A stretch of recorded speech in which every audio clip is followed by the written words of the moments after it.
तो नमस्कार साथियों, वेलकम है आपका अपने चैनल आरकेएस क्लासेस में।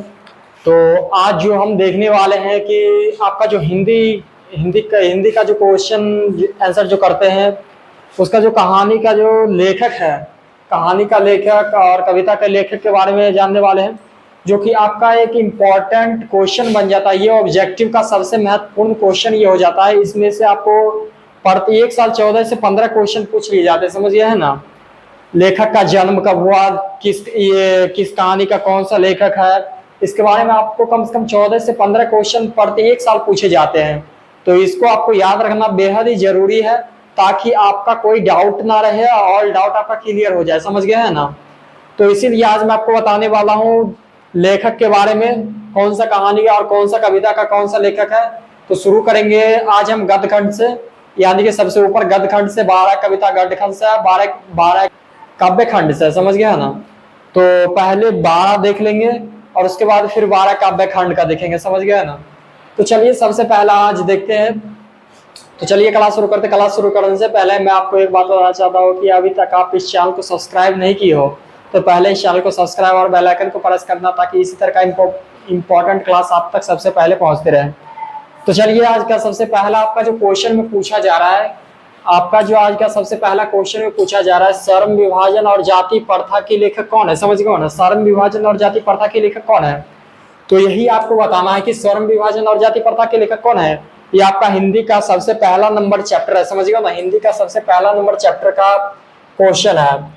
तो इसमें से आपको पूछा जा रहा है श्रम विभाजन जाति प्रथा के लेखक कौन है, तो इसका आपका आंसर हो जाएगा डॉक्टर भीमराव अम्बेडकर, समझ गए ना। श्रम विभाजन और जाति प्रथा के लेखक कौन है, तो डॉक्टर भीमराव अम्बेडकर।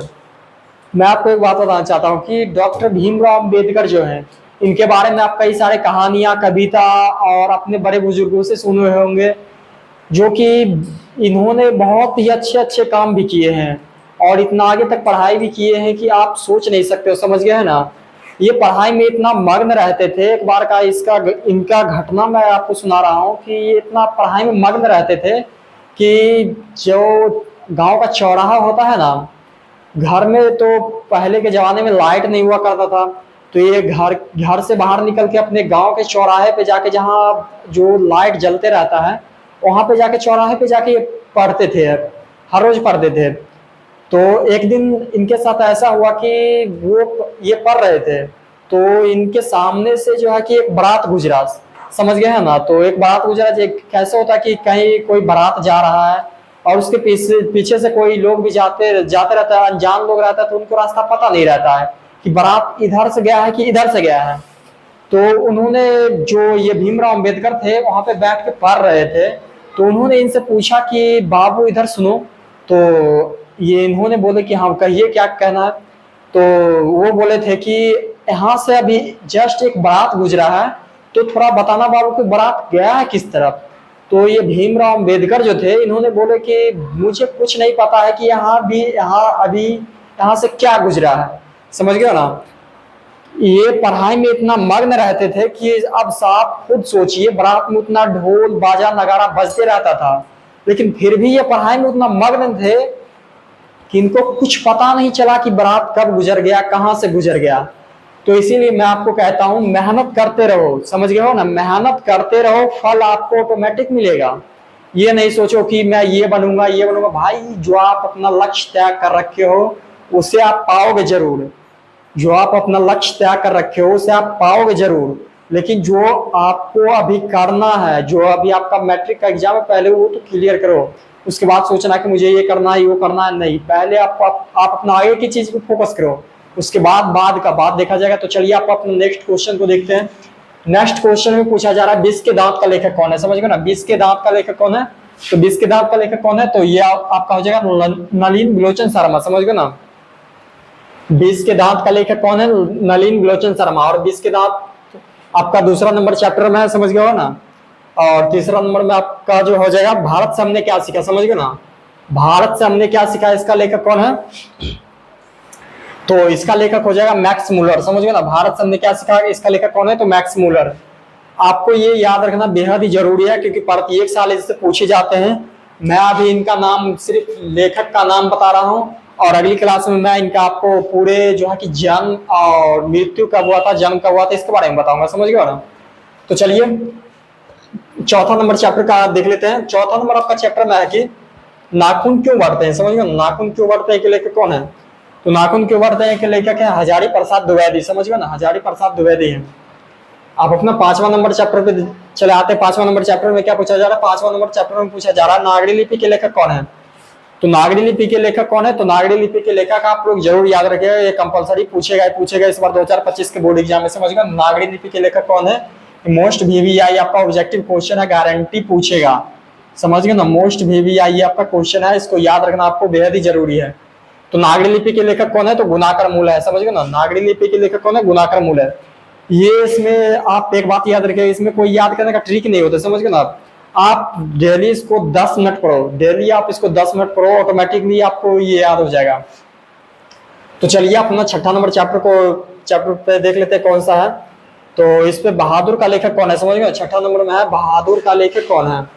तो बहादुर का लेखक कौन है, तो इसका हो जाएगा अमरकांत। समझ गए है ना, बहादुर का लेखक कौन है, तो अमरकांत। तो चलिए आगे की ओर चलते हैं, आगे कौन है, आगे क्या है। तो आप आगे आपका आ जाएगा 7वां नंबर। 7वां नंबर में है परंपरा का मूल्यांकन। समझ गए ना, परंपरा का मूल्यांकन, इसका लेखक कौन है, तो इसका लेखक हो जाएगा रामविलास शर्मा। समझ गए ना, परंपरा का मूल्यांकन, इसका लेखक कौन है, तो रामविलास शर्मा। तो चलिए आगे देख लेते हैं, जित जित मैं निरखत। 8 नंबर में आ जाते हैं, जित जित मैं निरखत हूँ। तो इसका लेखक कौन है, तो इसका लेखक आपका हो जाएगा पंडित बिरजू महाराज। समझ गए ना, पंडित बिरजू महाराज। जित जित मैं निरखत हूँ, तो इसका लेखक कौन हो जाएगा, पंडित बिरजू महाराज।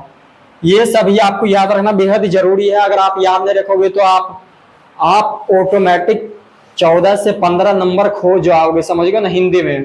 तो आपको ये याद रखना बेहद ही जरूरी है। तो चलिए आप अपना 9वां नंबर क्वेश्चन की ओर चलते हैं। 9वां नंबर चैप्टर में कौन सा है, तो एवेन्यू का लेखक कौन है। समझ गए ना, एवेन्यू का लेखक कौन है, तो इसका हो जाएगा अशोक वाजपेयी। समझ गए ना, एवेन्यू के लेखक कौन है, तो इसका लेखक हो जाएंगे अशोक वाजपेयी।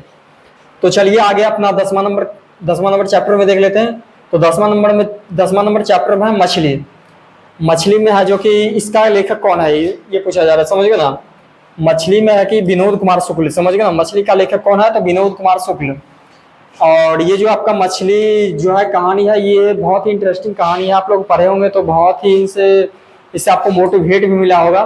सो अगर आप लोग पढ़े हैं तो जरूर कमेंट में बताइएगा कि ये इससे आपको कितना मोटिवेट मिला और कितना नहीं मोटिवेट मिला, जरूर कमेंट में बताइएगा। समझ गया ना।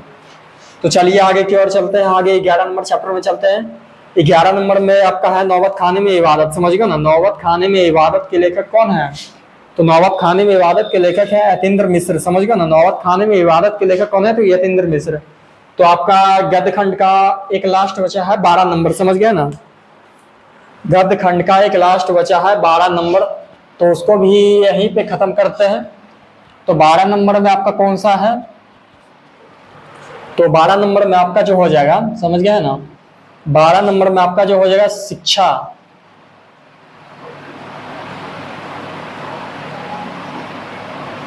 12 नंबर में आपका जो हो जाएगा शिक्षा और संस्कृत। समझ गए ना, शिक्षा और संस्कृत के लेखक कौन है, तो आपको पता होगा कि शिक्षा और संस्कृत के लेखक कौन है। तो अगर आपको पता है तो फटाफट कमेंट में बताते जाइए, अगर नहीं पता है तो हम यहाँ पे हैं, हम आपको बताएंगे शिक्षा और संस्कृत के लेखक कौन है। तो आपको पता होगा कि शिक्षा और संस्कृत के लेखक कौन है, तो शिक्षा और संस्कृत के लेखक है महात्मा गांधी। समझ गए हैं ना, महात्मा गांधी है शिक्षा और संस्कृत के लेखक। तो यहीं पे आपका गद्य खंड खत्म है। आपको गद्य खंड का जितना भी क्वेश्चन बताया है वो सभी आपको याद रखना बेहद ही जरूरी है, क्योंकि एग्जाम में पूछेगा ही पूछेगा। समझ गए हैं ना। तो चलिए आज के लिए इतना ही, मिलेंगे नेक्स्ट क्लास में। जय हिंद।